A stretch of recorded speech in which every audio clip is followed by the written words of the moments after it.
nous voilà dans un nouveau projet à venir. On le voit ici, il n'y a pas grand-chose. C'est un ancien garage automobile qui est porté donc par un marchand de biens dans lequel on va diviser des appartements. Mais qu'est-ce qu'on peut faire dans autant d'espace? Ça fait 40 mètres de long par 13 mètres de large à peu près. On a en fait 500 mètres carrés ici.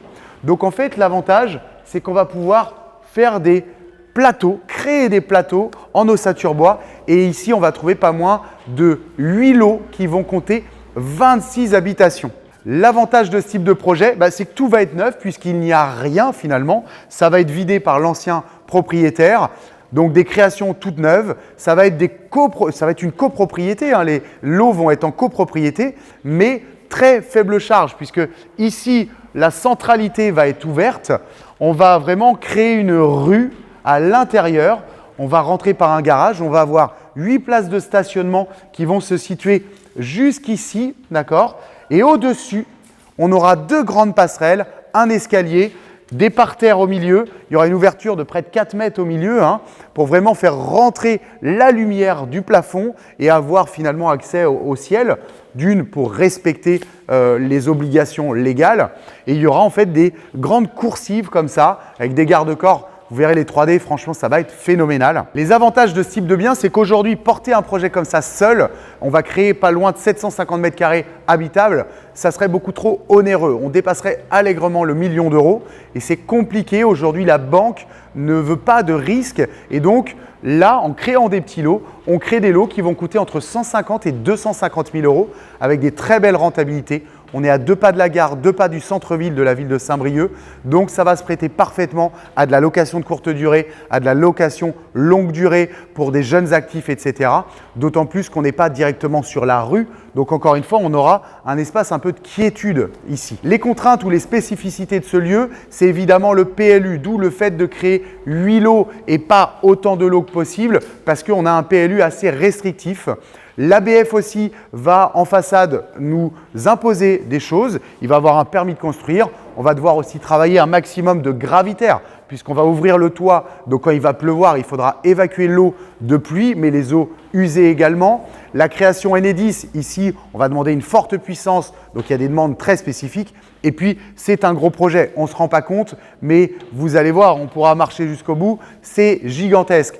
Là, vraiment, c'est un énorme projet quasiment de promotion, on pourrait dire un peu de promoteur de l'ancien. Qu'est-ce qu'on va faire ici? Déjà, cette petite maison a été montée dans l'enceinte existante. On est vraiment sur des murs de pierre, ça devait être une vieille fabrique ou quelque chose comme ça. Donc, on va complètement démolir ce qui est derrière moi. On va également changer cette porte, d'accord? Parce qu'il faut imaginer finalement qu'à la hauteur de ce plancher existant, on va remonter l'intégralité. Les places de parking seront dessous. Et donc ici, le portail, l'idée c'est qu'il monte à peu près sur cette traverse et qu'il puisse être vitré pour rentrer de la lumière. Puisque au milieu ici, on va ouvrir, d'accord? Ça va vraiment être une rue. S'il pleut, il ne pleut pas souvent en Bretagne, mais quand il pleut, il pleuvra dedans, d'accord? Et de chaque côté, on va remonter. On va laisser 4 mètres. Donc si je regarde ici, voilà, les appartements vont venir jusque-là, d'accord? Et les autres appartements vont revenir jusque-là. Bon, c'est de l'à peu près, vous l'avez bien compris. Donc, les problématiques qu'on pouvait avoir ici, bon, en dehors de l'encombrement, tout ça, ça sera enlevé. C'était le toit en fibro, le fait qu'il y ait aussi des fuites, donc on le voit à plusieurs endroits, ici également. Il y a une zone à dépolluer, on le voit, ici, le sol est rempli d'huile. Et puis, on a également une belle fuite là-bas. Donc souvent, qu'est-ce qu'on va faire dans ce genre de projet? Eh bien, typiquement, ce sont les toitures. Il faut faire attention. On voit à travers la toiture à cet endroit-là. Donc, vérifier l'étanchéité. Quand on joue sur 500 mètres carrés, il faut se dire qu'on a 700 mètres carrés de couverture. Donc, c'est des gros projets également. Une fois qu'on a bien vérifié l'enceinte, que l'eau ne coule pas à l'intérieur et que l'eau ne vient pas du voisinage non plus, on va vérifier les dalles.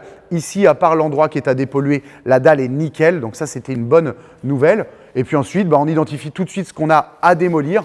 Donc là, quand même, en démolition, même si ça paraît petit ou grand, je ne sais pas, mais on a quand même plein de choses qui vont être fixées au mur qui ne vont pas être enlevées. On va avoir toute cette cabine-là qui va être à enlever. Tout le faux plafond à cet endroit-là et surtout toute cette ossature métallique qui va être à déposer. On va garder la charpente, ça va être repeint, ça va être vraiment sublime. Mais pour décurer l'ensemble, mine de rien, sur 500 mètres carrés, ça peut prendre une petite semaine. Autre avantage de ce projet-là, c'est l'accès immédiat à la rue. On peut rentrer les camions de livraison et ça, pour les travaux, c'est un argument choc pour les artisans parce que c'est beaucoup plus facile dans un projet comme ça que dans d'autres que vous avez pu voir dans d'autres vidéos. Donc voilà les avantages. C'est un projet où tout est à faire.